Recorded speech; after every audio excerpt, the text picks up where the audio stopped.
சுவாமியே சரணமையப்பா. அகிலாண்ட கோடி பிரம்மாண்ட நாயகனே சரணமையப்பா. ஐயப்ப சுவாமியின் மகிமை பாகம் 22.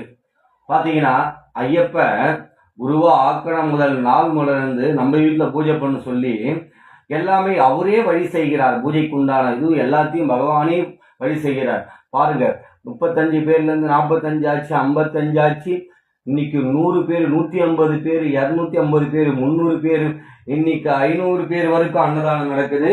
பகவான் ஐயப்பன் அருளால் 16 வருடம் பூஜை நடந்து முடிந்திருக்குது. ஐயப்பனால் 16 வருஷம், 1 வருஷம் 2 வருஷம் இல்ல, 16 வருஷம் என்னை குருவாக ஆக்கிய அந்த குரு பகவான் அன்றைய நாள் முதல் அந்த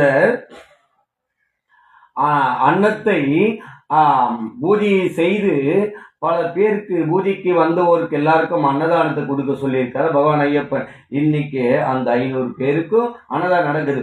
பூஜைக்கு வந்து ஒரு 350 பேருக்கு சாப்பாடு அவங்க கொடுப்போம். மிச்ச சாப்பாடை பார்சல் கட்டி இல்லாதவங்களுக்கு வெளியில சாப்பாடு எல்லாம் எல்லாருக்குமே அன்னதானம் போவோம். ஆனா அந்த அன்னதானம் அங்க யாருக்கு போகணும்னு அவன் தீர்மானிக்கிற பகவான் ஐயப்பன். பாருங்க, 500 பேருக்கு அன்னதானம் நடக்குது.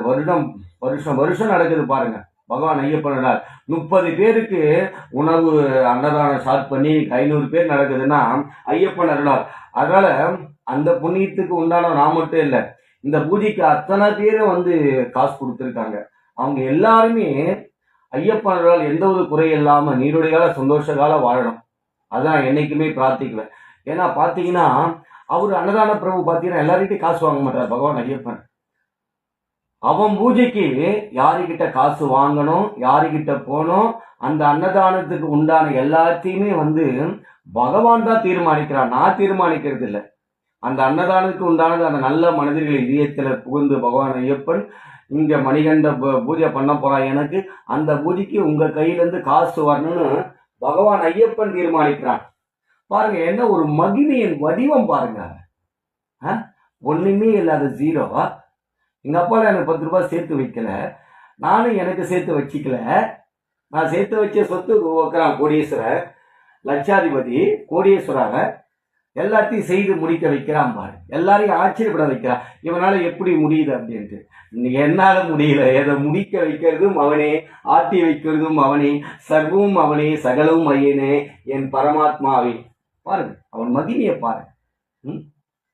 என்ன எங்கிருந்து எங்கு கொண்டு வந்து இன்னைக்கு 16 வருஷம் அன்னதானம் வருடந்தோறும் நடக்குதுன்னா சாதாரண விஷயமாங்க பகவான்? சாதாரண விஷயமாங்க? ஒரு வீட்டில் ஒரு வருடம் பூஜை போட்டு அடுத்த வருஷம் பூஜை பண்ண முடியாது அவங்களால. ஏன்னா அந்த மனசு அவங்களுக்கு வந்து கடவுள் தீர்மானிக்கிறது. அடுத்த வருஷம் அன்னதானம் பண்ண கடவுள் தீர்மானிக்குது. வருடந்தோறும் வந்து இறைவன் வந்து நம்ம வீட்டில் பூஜை செய்யணும் அவன் நினைக்க வைக்கிறான். அதனால நம்ம செய்து முடிக்கிறோம். இந்த அன்னதானம் வந்து எல்லாரிலையும் பண்ணிட முடியாது. இறைவன் தீர்மானிக்கிறான். அன்னதானத்தை நடத்த இறைவன் தீர்மானிக்கிறான். பூஜையை நடத்த இறைவன் தீர்மானிக்கிறான். இந்த இடத்தில் இந்த பூஜையை யாரு நான் சிஷியனாக வைத்து பூஜை செய்ய வைக்கிறான் என்று இறைவன் தீர்மானிக்கிறான். எதுவுமே நாங்க தீர்மானிக்கிறது இல்லை. எல்லாமே ஐயப்ப ஐயப்ப ஐயப்ப ஐயப்ப. புரியுதாங்க? ஐயப்பன் இல்லாமல் அணுவளவும் இசை அண்ட சராசரங்களை ஆளும் என் ஐயப்பனே. குருவே சரணம், குருவே சரணம், என் குருநாதனே சரணம் ஐயப்பா. சுவாமியே சரணமையப்பா, சுவாமியே சரணமையப்பா. ஓம் ஸ்ரீ பூதநாத சதானந்தா சர்வபூத தயாபரா ரட்ச ரட்ச மகாபாவ மகாசாஸ்திரே துமியம் நமோ நமக. சுவாமியே சரணமையப்பா, சுவாமியே சரணமையப்பா, சுவாமி சரணமையப்பா.